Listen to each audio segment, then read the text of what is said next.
Hey there, in this video we are talking about the HTTP verbs.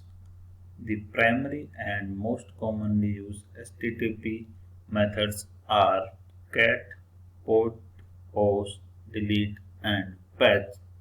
We also learn about the post versus put method and put versus patch method. So before learning about these five HTTP verbs or method, we should know how our client system interact with the server with the help of REST API. So here we also learn the architecture of the APIs to interact with the third-party system. Suppose here is your laptop or your system or desktop. You want to access the data from the third party system. So for accessing the data, you need a REST API or any kind of API to get or to access the data from the third party system. So in REST APIs, as we know, we have five method or HTTP verbs. So these HTTP verbs are used to access the data or what kind of operation we want to perform with the third party system. Also, we can create or use these REST APIs in the following programming language. Also, like Python, we can create REST API with the Python, or we can use REST API in the Python as PHP also, and C Sharp, Ruby, iOS, Android and Java. So these are the language or any other language can use the REST API or create REST API. Each REST API is mainly used these five HTTP verbs. So these five HTTP verbs which are we also seen in the previous slide. So these verbs are get, put, post, delete and patch. Basically, the get verbs are used to get the data from the third party system. Suppose you are using a laptop and you want to display the record of the customer from the third party system. So to get or to send the request to the third party system, we basically use get method of HTTP verb in REST API. Now, if we are talking about put and post, so post basically used to add a new resource to the system or to the server, or we can say to the client, third party client system. So put and patch. Patch is basically used for the update the data in the server or update data to the server. So difference between put and post is that post is used for add the data to the system and put for the update the data to the system. But we can also use put to add the data to the third party system. Before the before we differentiate between put and post, we have to understand the concept of non-idempotent code and idempotent code. As you have seen in the pictures here, the code is run 3 times accidentally.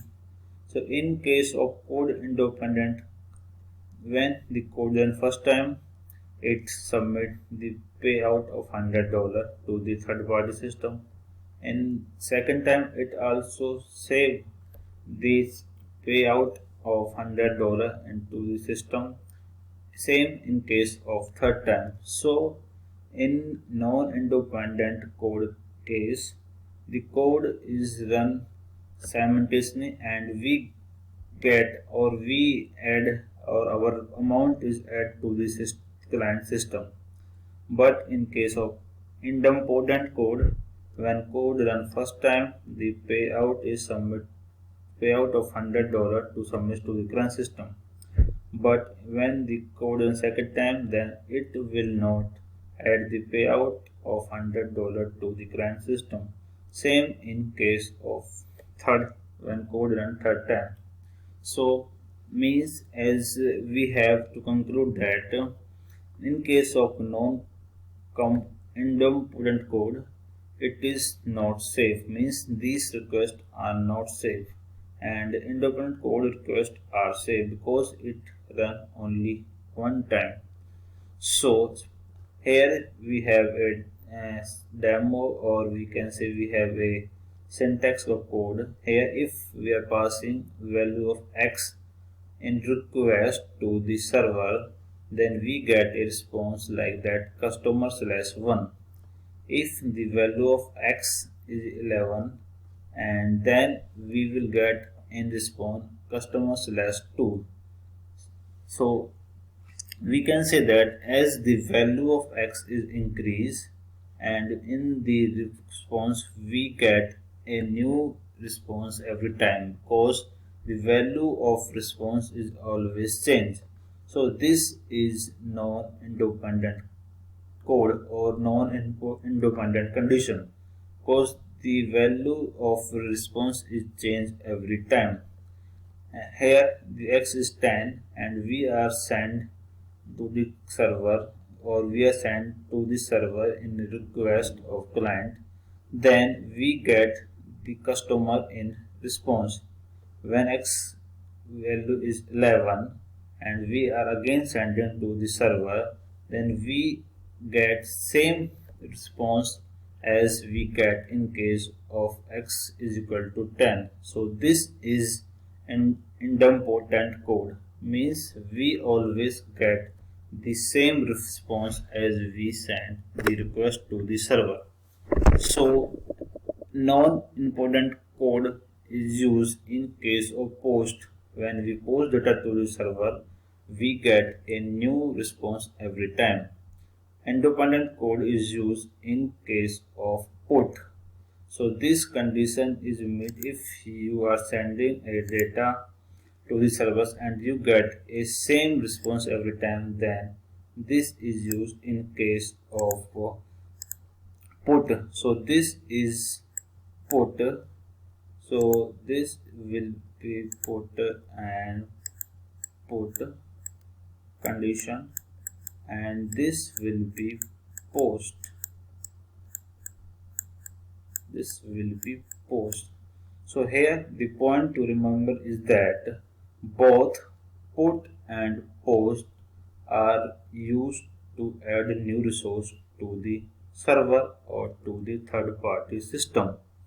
But the main difference between both of them is if you are sending or adding a data to the client system with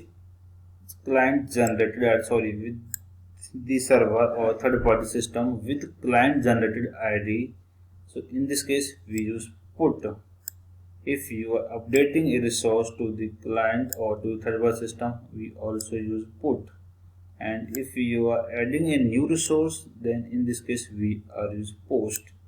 So for updating a record or to add a record with client generated ID, we use put HTTP verb in this case, or to add a new resource to the third party system, we use post in this case. So, and again, if we are talking about post versus put versus patch, here post is used to create a new resource to the server, and put is used for fully update the record to the server, and patch is used for customized update to the server.